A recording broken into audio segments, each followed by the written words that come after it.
Hello and welcome to my channel. In this video we will be looking at the 2 explanations of conformity that you need to know for AQA A-level psychology in the subtopic of social influence. I hope you enjoy this video and find it helpful. Let's get started.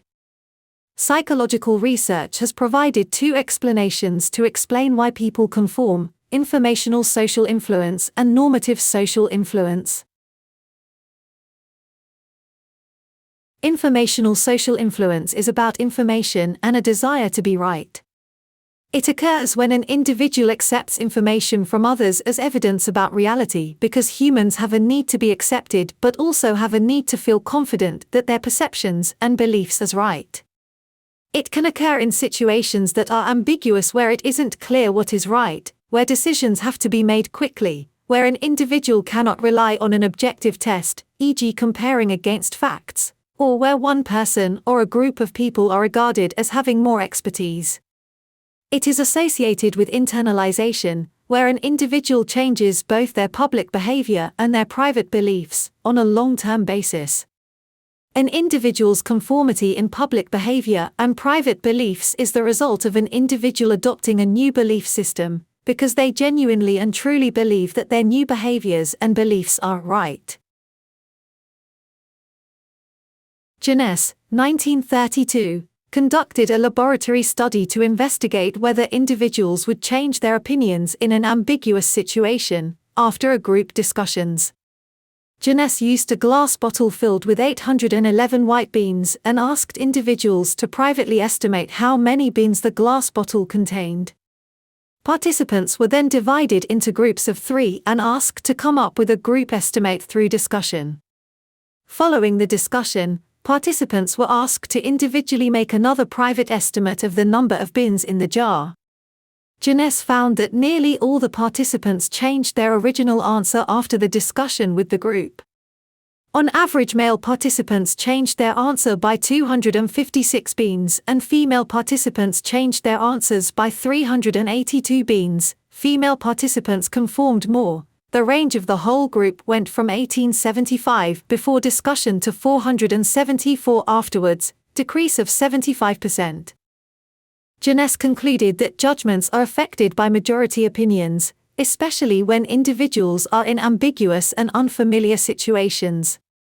The participants in this experiment changed their answers because they believed the group estimate was more likely to be right than their own individual estimate.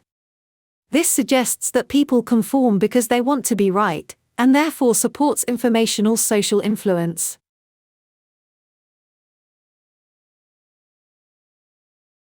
Normative social influence is about norms and a desire to behave like others and fit in with a group. It occurs when an individual goes along with the group majority without personally accepting their viewpoint because humans are social species and are believed to have a fundamental need for social companionship while fearing censure and rejection.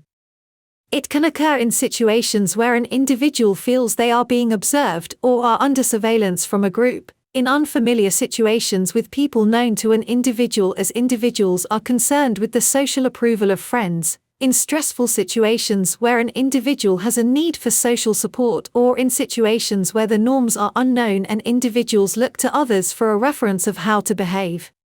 It is associated with compliance where people change their public behavior but not their private beliefs, and identification where people change their public behavior and their private beliefs when in the presence of the group, on a short-term basis.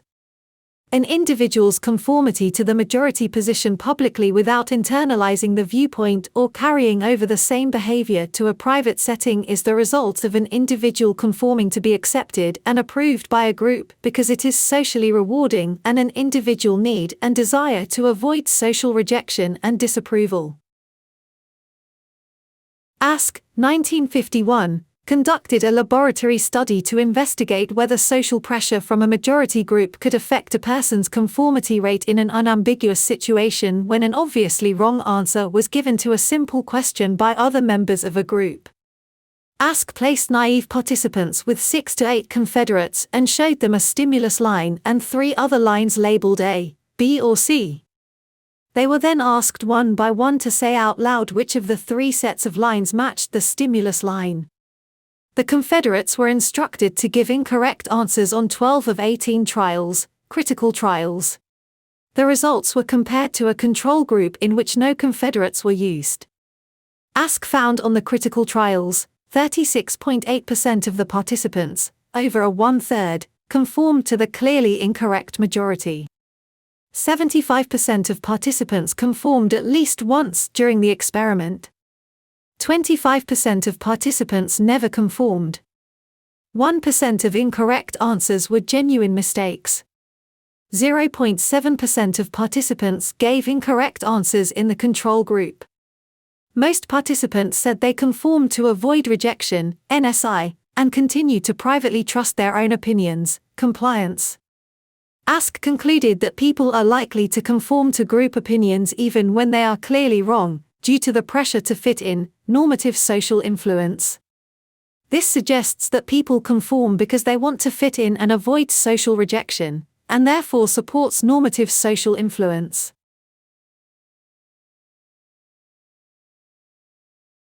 To conclude, despite there being research evidence to support both NSI and ISI, it is unclear which one can be used to explain the results of different studies or behavior in real life.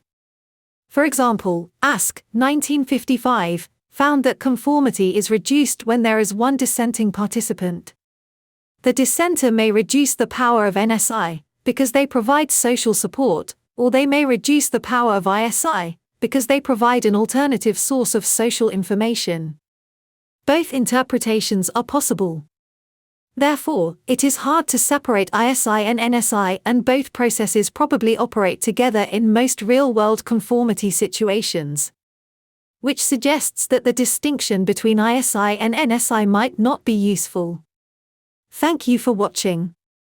If you have enjoyed this video, please like and subscribe for more content like this. Bye.